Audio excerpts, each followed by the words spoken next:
Has he thought it through what happens then? Mr. President, has anyone thought that what happens when there is a bloodbath? What do you think the impact will have on people of Kashmir?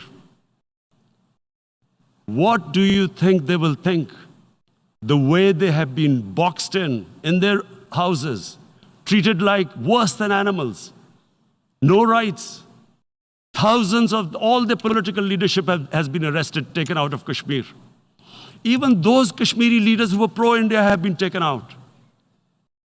13,000 boys have been picked up and taken to God knows which destinations.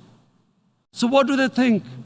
What will the people of Kashmir do when they lift the curfew? They will be out in the streets. And what will the soldiers do? They will shoot them.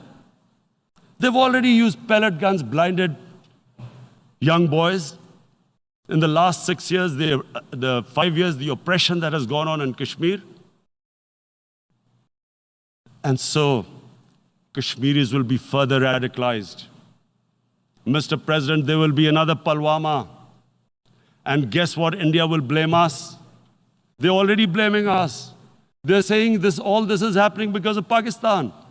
One of their defense ministers said there are 500 terrorists lined up on the border to go in. Why would Pakistan send 500 terrorists when there are 900,000 troops? What impact are they going to make? What will they do? And why would? Don't we know that the moment there is some terrorist attack, all that will happen is there will be further cruelty and oppression of the people of Kashmir. We will just give the 900,000 troops to further crush the people of Kashmir. And then we'll give the Indian government an excuse that, look, Pakistan is a terrorist state, and this mantra that has gone on, Islamic terrorism. The moment you use this catchword, Islamic terrorism, the whole world turns away. No one talks about human rights. You can do whatever you want, which is what has happened in Kashmir, because they keep using this word, Islamic terrorism. And this is what they're doing right now. What do we benefit from further increasing the cruelty on the people of Kashmir? And why would we want this? But there is no other narrative left for India. As when they lift the curfew, whatever happens, Pakistan will be blamed, and there is always a danger of another Pulwama. They might come and bomb us again, and then another cycle might start. And what does Narendra Modi think that 180 million Muslims of India are thinking right now? Aren't they watching these Kashmiris stuck inside for 55 days they've been stuck in? Aren't they watching? What do you think? Don't you think that the Muslims will be radicalized in India? And I am talking about 180 million people. And when they get radicalized, there will be some incident in India somewhere down the line. Again, we will be blamed. And I'm warning you right now, again, we will be blamed. And Mr. President, what about 1.3 billion Muslims who are watching this? And they know that it is only happening in Kashmir because they're Kashmiri Muslims. This is not happening to Kashmiri Hindus. They know that this is happening because of their religion. So what do you think they will be thinking? What do you think the Jewish community would think if they were, forget 8,000 Jews stuck like this? What do you think Europeans would think? What do we think? I mean, any human community, if their members are stuck like that, what do you think they will think? Are we a children of a lesser God? Is it not going to cause us pain? And then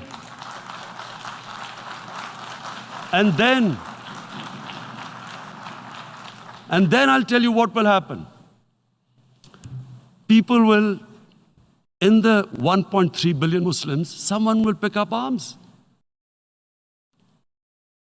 I know we've been brought up with films, Western films. This good, decent guy doesn't get justice. He decides to pick up a gun and start seeking justice. There was a film made in New York, famous film called Death Wish. This guy gets mugged by and his family, his wife gets killed or something. He can't get justice. He picks up a gun and he goes around shooting muggers. And the whole cinema cheers him on. So what do you think the Muslims are thinking right now?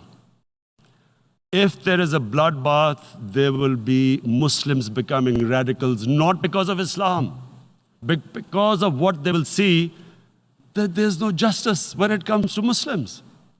There were Rohingya Muslims, Myanmar, who are, God knows, almost 1 million people out, ethnic cleansing. What was the response of the world community? So what do you think will be the response of 1.3 billion Muslims? I picture myself. I'm in Kashmir. I've been locked up for 55 days. I have heard about, and there are rapes, Indian Army going into homes, soldiers. Would I want to live this humiliation? Would I want to live like that? I would pick up a gun. You're forcing people. You are forcing people into radicalization. When people lose the will to live, what is there to live for? And this is what, if you can do this to human beings, you are actually radicalizing people.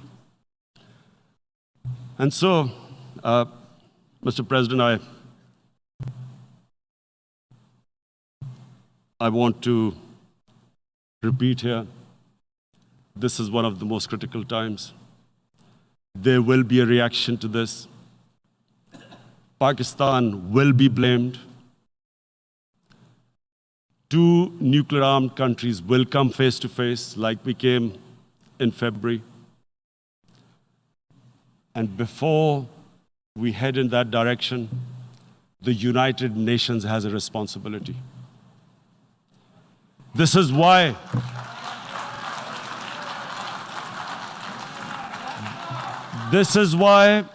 the United Nations came into being in 1945. You were supposed to stop this happening.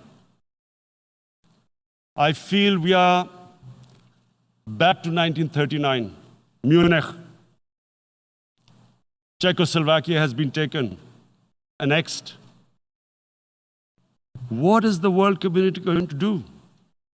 Is it going to appease a market of 1.2 billion, or is it going to stand up for justice and humanity?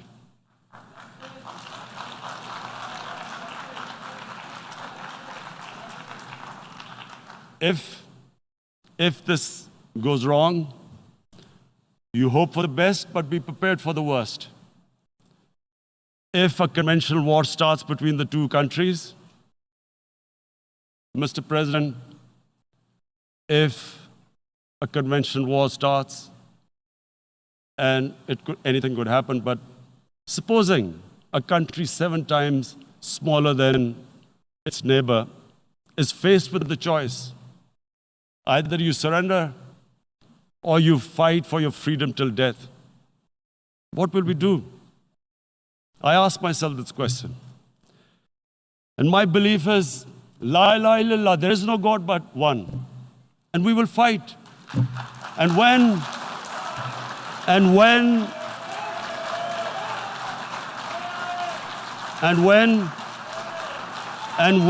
a nuclear-armed country fights to the end, it will have consequences far beyond the borders.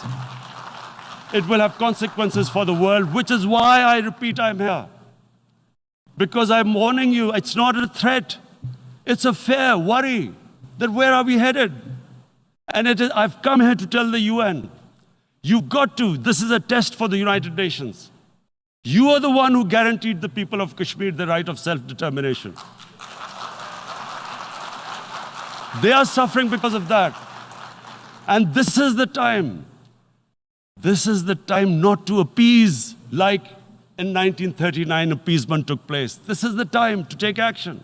And number one action must be that India must lift this inhuman curfew, which has lasted for 55 days.